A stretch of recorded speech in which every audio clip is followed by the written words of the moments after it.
Lo mencionábamos en un programa durante esta semana, la necesidad de que aquel pensamiento reformista de aquel hecho histórico, la reforma universitaria de 1918, ese pensamiento, decíamos, se actualice según lo que son estos tiempos que corren, estas necesidades, estas vergüenzas que tenemos todavía para referirnos en palabras de lo que fue el texto liminar de la reforma. Para esto traemos ahora las palabras de quien es el decano de la Facultad de Filosofía, Diego Tatián, quien nos trae justamente una mirada particular sobre esa necesidad de actualizar el pensamiento reformista en este año 2015, en este contexto político y social argentino y de la Universidad Argentina. Vamos a verlo.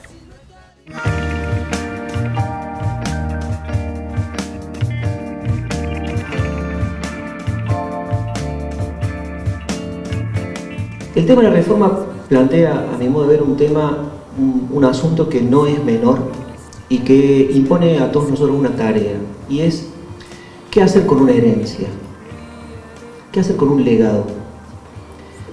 Eso no tiene una respuesta fácil ni transparente, sino más bien, diría yo, opaca e impone, como decía, una tarea. Porque estar a la altura de una herencia, en este caso casi 100 años después, me da la impresión que tiene que convocar a un espíritu de invención y por supuesto de memoria, o de memoria como invención. Me parece que debiéramos sustraernos a la tentación de una conmemoración conservadora de la reforma universitaria. ¿Y qué entiendo yo por una conmemoración conservadora de la reforma universitaria? Algo que se atiene a una mera repetición. Me parece que la repetición es un gesto conservador. Y a lo mejor la manera de ser fiel a la reforma no es la repetición literal, y esa es una manera de ser infiel, sino que la manera de ser fiel a la reforma es dejarse inspirar por ella para hacer las preguntas correctas y emprender cosas nuevas. Es decir, hacer lo que hicieron los reformistas, cosas nuevas, romper con un estado de cosas. Hay una palabra que creo yo está en el corazón de la reforma y que es una palabra a la que debemos confrontarnos, en realidad todas las generaciones deben confrontarse, que es la palabra autonomía. La palabra autonomía es una palabra de cuño liberal, digamos así, ¿no? En su historia en cuanto a concepto político, pero que ha sido cargado de significado en el curso de la historia.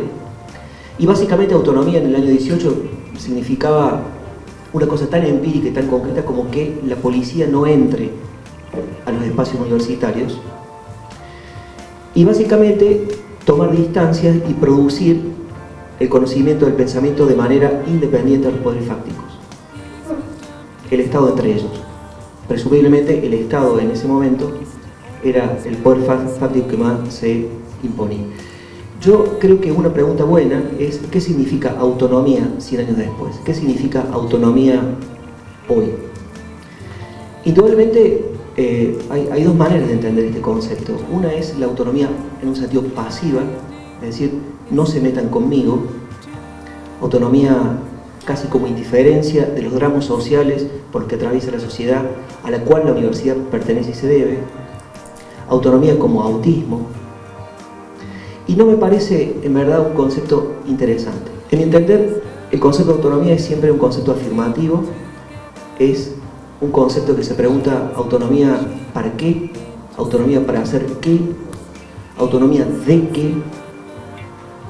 Y en este momento creo que el poder principal que amenaza la autonomía universitaria es un poder que no existía en la magnitud con la que existe en este momento en el año 18,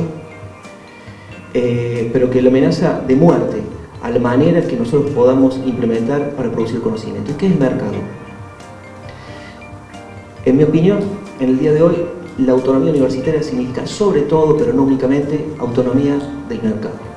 Autonomía de una transformación del conocimiento en mercancía.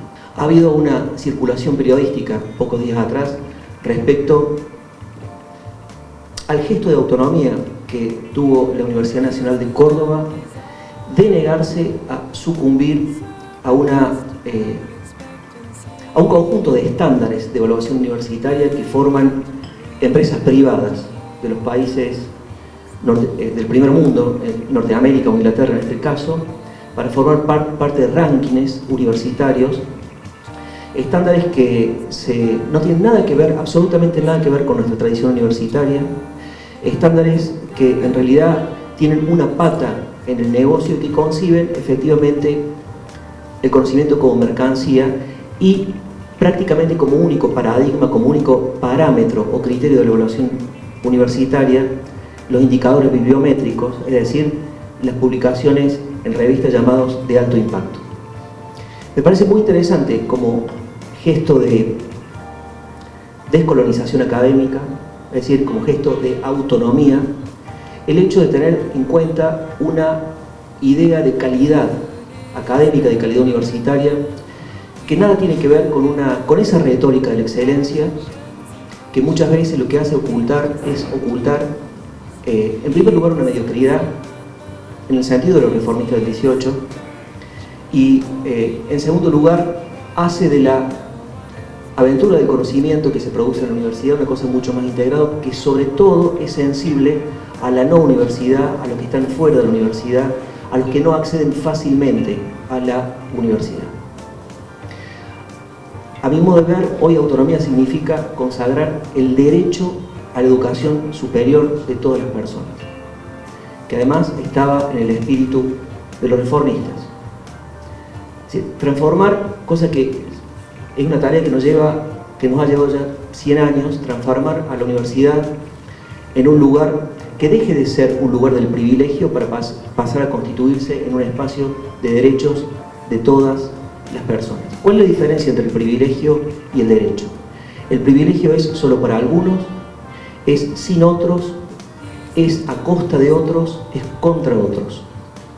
Los derechos, por definición, son universales. Pausa en .córdoba.ar, es apenas un par de minutos de avisos comerciales, luego regresamos para continuar con los informes de hoy.